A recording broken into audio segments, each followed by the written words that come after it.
So so are we framing questions, or how would you like to do that? I could throw questions and you can bounce off each other. So I guess my first question would be, what would you want people to take away from this event? I think that the speaker should go forward first on this right, okay. I think we want to give an opportunity for people attending the event to actually think more broadly, think about a whole range of perspectives that are involved in being effective in the workplace. The workplace is now something that looks very different than it did 20 years ago. And in order to make an impact or get what you want out of it, that requires thinking about things in a different way and making some decisions, some choices that you're maybe not conscious you're able to make, so that you can kind of go out there and do your best.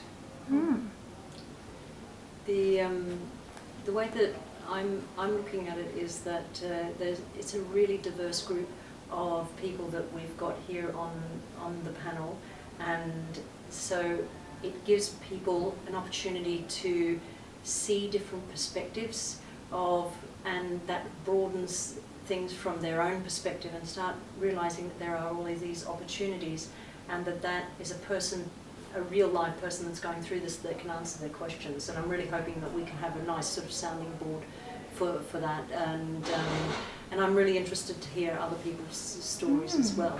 So yeah, it's a big learning kind of learning fest, really. Learning from each other, learning from everyone in the room, not just the panel. Sharing ideas. I was going to say, what do you wish someone told you, I guess, let's say when you first started looking for a job? What do you wish you knew? I think I probably had a very sort of simple idea that it was really about technical skills, that I had a very narrow idea about what was required, that was more, I think coming out of the school world where you've done your exams and you've done your studying at university, and somehow it's the next stage of that. Whereas actually the workplace is then completely different. The rules are different. It's about whether you've got value in what you're doing. It's not about a sort of artificial construct, which exams are really. And so I think, I thought it was more straightforward.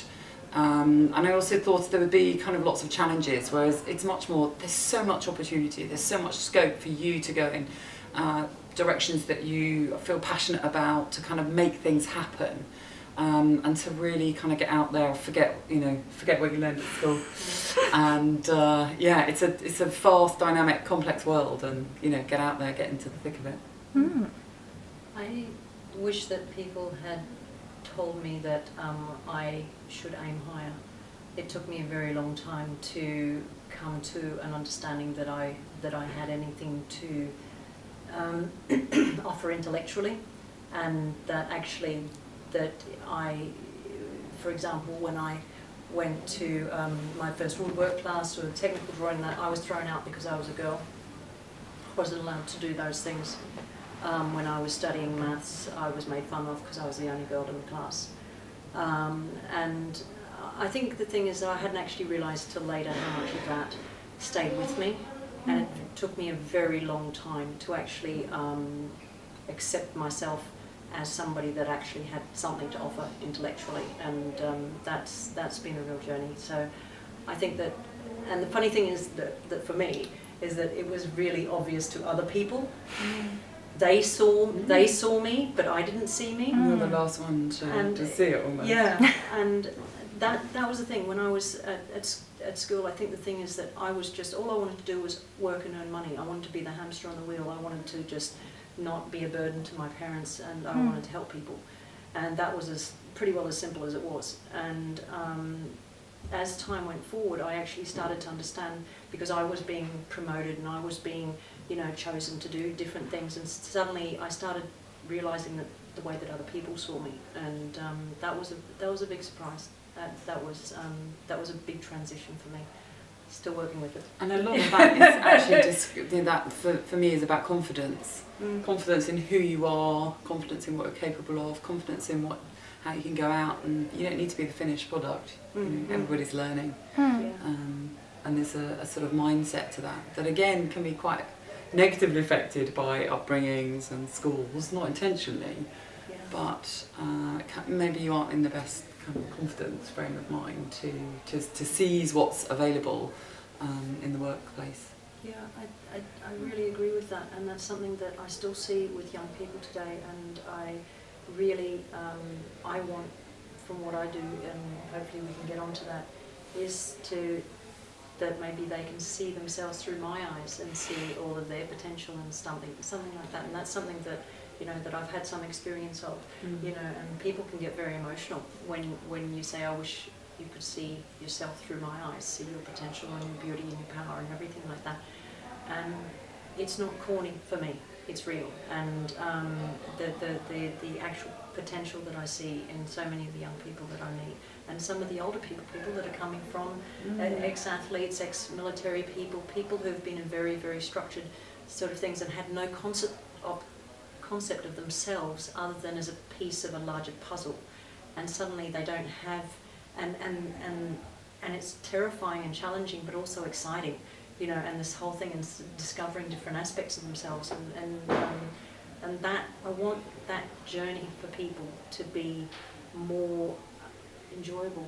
I want them to value themselves within that, because I was brutalised by a number of systems and everything like that. Ridiculous hours and harassment and other stuff, and I just don't want people to go through that. So that's something that I want people to maintain their joy and their creativity and their intellectual curiosity for much longer than they are, because the system is so intransigent and is so don't get me started. Stifling. It is stifling. It is really stifling, and so that's really important to me. That's really important to me.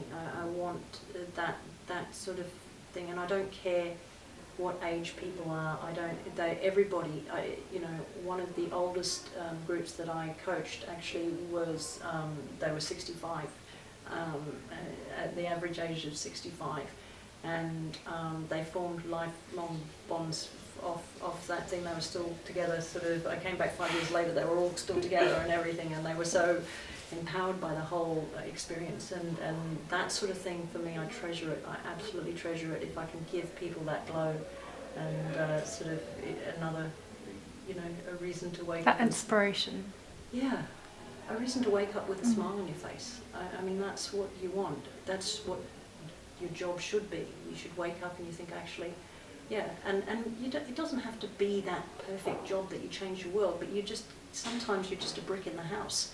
You're a good brick, and that's it, and that's it. You contribute to something, greater than you, something that's positive, even if that means you get a plant to grow. It's a positive thing, so just connect with that sort of thing. So yes. Yeah, it's about focusing on what's possible rather than what's wrong, what's not ready yet, what's not ready yet. There's plenty of that, yeah. There's always plenty of that. Yeah. But it's about sort of exploring what's possible, and that kind of gives you that energy then to overcome some difficult challenges, hurdles, all of those things. It's not easy, but it's getting the right mindsets, I think, for this evening. You're not going to walk out with anything you can hold, but hopefully you'll walk out with some different thoughts in your brain and some different ways of thinking, some different questions to yourself. That's really the important part of it. And do we need to go now? I think so. Yeah. She's got clothes on now. How do I